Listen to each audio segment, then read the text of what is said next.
एक ऐसा जहाज जिसे कभी डूबने वाला नहीं माना गया। एक ऐसी रात जिसने हजारों जिंदगियों को हमेशा के लिए बदल दिया।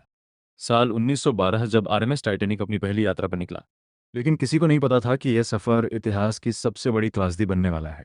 अगर आप ऐसी ही रहस्यमयी और दिलचस्प कहानियां देखना चाहते हैं तो चैनल को सब्सक्राइब करना न भूलें। टाइटैनिक की कहानी केवल एक जहाज के डूबने की घटना नहीं है, बल्कि यह इंसानी सपनों, तकनीकी प्रगति, सामाजिक असमानताओं, भावनाओं और एक ऐसी त्रासदी की गाथा है जिसने पूरी दुनिया को हमेशा के लिए बदल दिया। 20वीं सदी की शुरुआत में जब औद्योगिक क्रांति अपने चरम पर थी, तब बड़े और शानदार समुद्री जहाज बनाना देशों और कंपनियों के लिए प्रतिष्ठा का विषय बना था। इसी प्रतिस्पर्धा में ब्रिटेन की प्रसिद्ध shipping company white star line ने एक ऐसे जहाज को बनाने की योजना बनाई जो न केवल आकार में सबसे बड़ा हो, बल्कि आराम, विलासिता और सुरक्षा के मामले में भी दुनिया में बेमिसाल हो।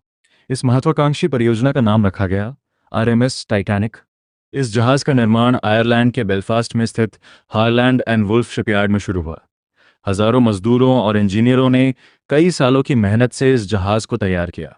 इसका ढांचा इतना विशाल था कि इसे देखते ही लोगों के मन में आश्चर्य और गर्व की भावना उत्पन्न होती थी। लगभग 269 मीटर लंबा, 28 मीटर चौड़ा और 50 मीटर से भी ज्यादा ऊंचा, ये जहाज उस समय के किसी भी जहाज से कहीं बड़ा था। इसे बनाने में उस समय की सबसे आधुनिक तकनीक का उपयोग किया गया था। इसमें 16 वाटरटाइट कंपार्टमेंट्स बनाए गए थे, जिनके बारे में दावा किया गया था कि अगर जहाज के कुछ हिस्सों में पानी भर भी जाए तो ये फिर भी डूबेगा नहीं।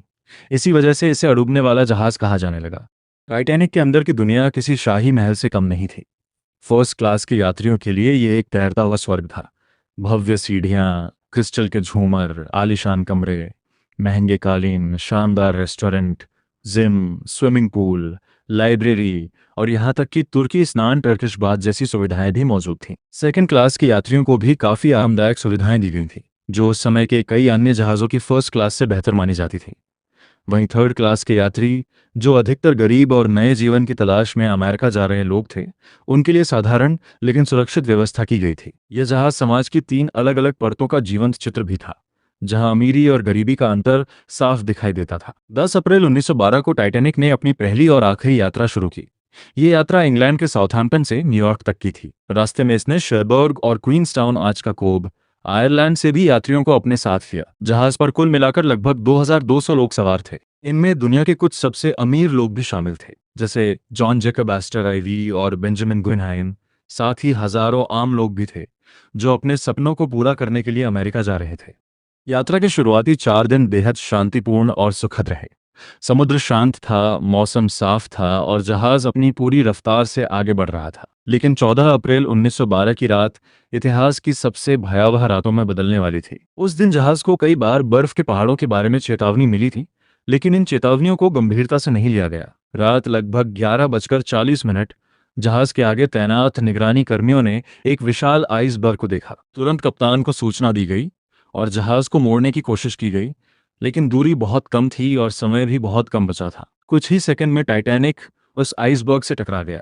टक्कर इतनी हल्की थी कि कई यात्रियों को यह महसूस भी नहीं हुआ कि कुछ बड़ा हुआ है, लेकिन जहाज के निचले हिस्से में जो नुकसान हुआ था वो बहुत गंभीर था। आइसबर्ग के साथ घर्षण से जहाज के कई कंपार्टमेंट्स फट गए और उनमें पानी तेजी से भरने लगा। जहाज के डिजाइन के अनुसार वह 4 कंपार्टमेंट्स तक पानी भरने के बाद भी तैर सकता था, लेकिन यहाँ 5 से ज्यादा कंपार्टमेंट्स में पानी भर गया था, जिससे जहाज का डूबना तय हो गया। जैसे जैसे स्थिति स्पष्ट होती गई, जहाज के क्रू ने लाइफ बोट्स तैयार करना शुरू किया, लेकिन यहाँ एक बहुत बड़ी गलती सामने आई।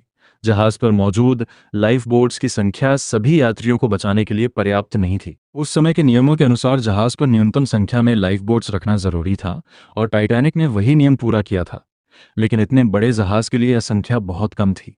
शुरुआत में कई यात्रियों ने लाइफ बोट्स में बैठने से इनकार कर दिया, क्योंकि उन्हें यकीन नहीं था कि जहाज डूब सकता है। इसी वजह से कई लाइफ बोट्स आधी खाली समुद्र में उतार दी गईं। धीरे धीरे जब लोगों को असली खतरे का एहसास हुआ तो जहाज पर अफरा तफरी मच गई। महिलाएं और बच्चे पहले का नियम लागू किया गया, जिससे कई परिवार बिछड़ गए। कुछ लोग अपनी जगह छोड़कर दूसरों को बचाने लगे, जबकि कुछ ने अपनी जान बचाने के लिए संघर्ष किया। जहाज पर मौजूद बैंड के संगीतकार, जिनका नेतृत्व वॉलेस हार्टली कर रहे थे, आखिरी समय तक संगीत बजाते रहे ताकि लोगों में डर कम हो सके। ये दृश्य बेहद भावुक और दिल दहला देने वाला था।